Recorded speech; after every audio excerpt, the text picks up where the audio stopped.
Welcome back, everybody. Sorry it's been a few days since I've uploaded any videos. I've been diligently working on the cabin. Not very exciting stuff, just working on the shower stall, shower surround, got it all framed in, got the shower pan all poured and the hardy backer on the walls and all that sealed up and starting to put tile up now. It's just kind of boring stuff for me, at least. I didn't figure anybody'd want to watch yet another person showing you how to do tiling or build a shower stall. So I just had a couple questions about my sawmill, so I wanted to make a little video, let you guys answer some of these questions. Nothing real long, just quick answering questions here.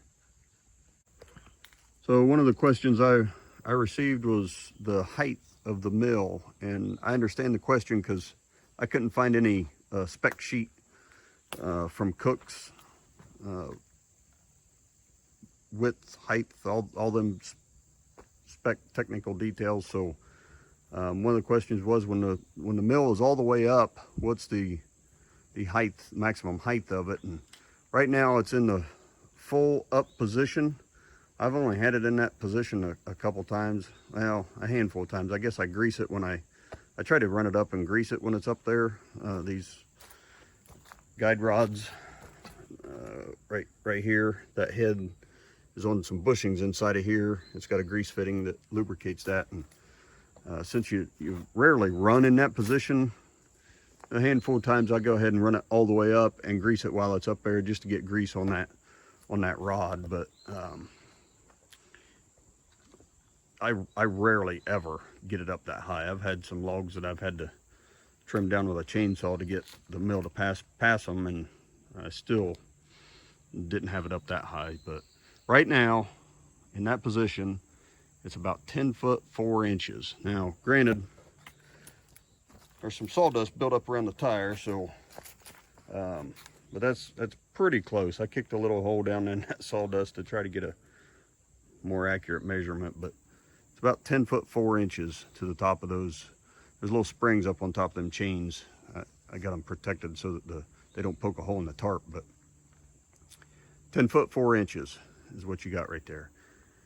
And when it's all the way down, in the full down position, as far down as it'll go against the stops, it's about 7 foot 3, 7 foot 4, somewhere in there as well. So and that's also to the top of those.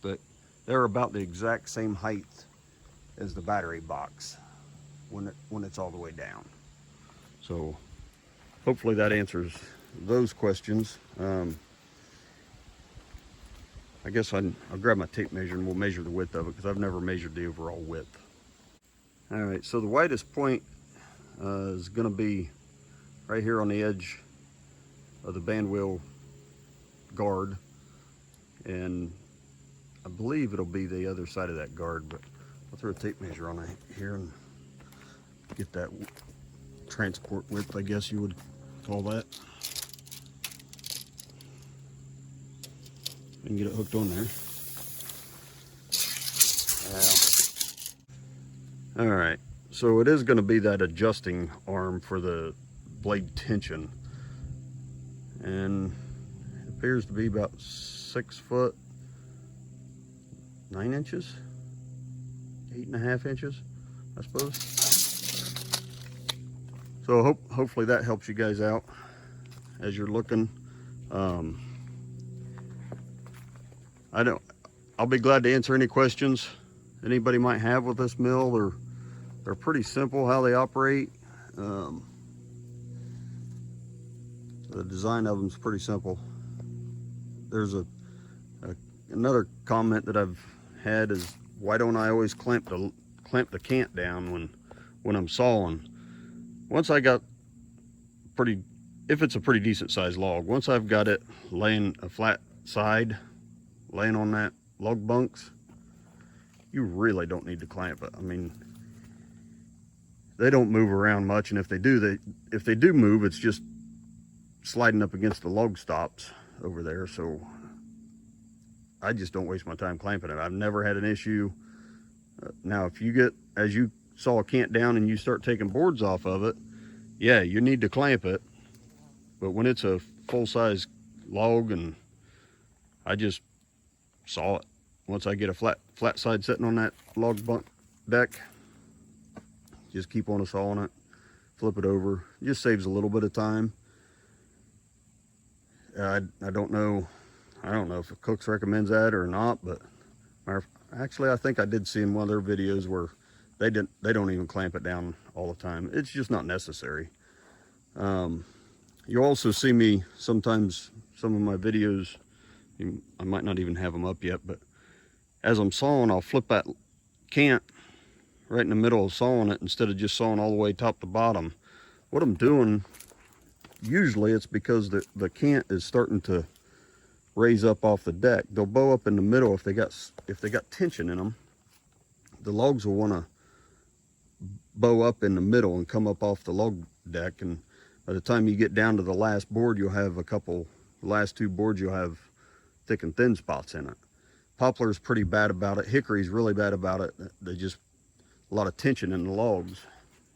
So I'll saw, and as soon as I see it starting to bow up off the deck, either on the ends of the logs or in the middle, you just constantly watching that. And when I see it starting to raise up off that deck, I'll flip that can over, true it up, and start again, so that all your materials, you have a little bit of waste, but all your material stays consistent, and it's better quality material. I don't notice it near as bad with your oaks or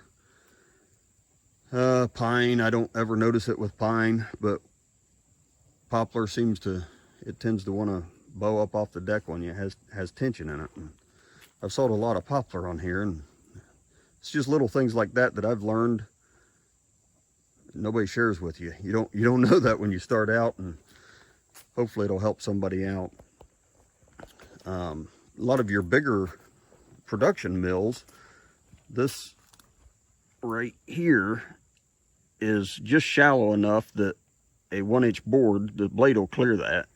A lot of your production mills will have a point sticking out, and when the hydraulic clamp has it held, it can't raise up off the deck. Well, these hobby mills, as they call them, they just don't have that. They don't have hydraulics to hold that clamp the way the clamping system is on this. Even if they had pegs sticking out there to hold the cant, that'll just raise up.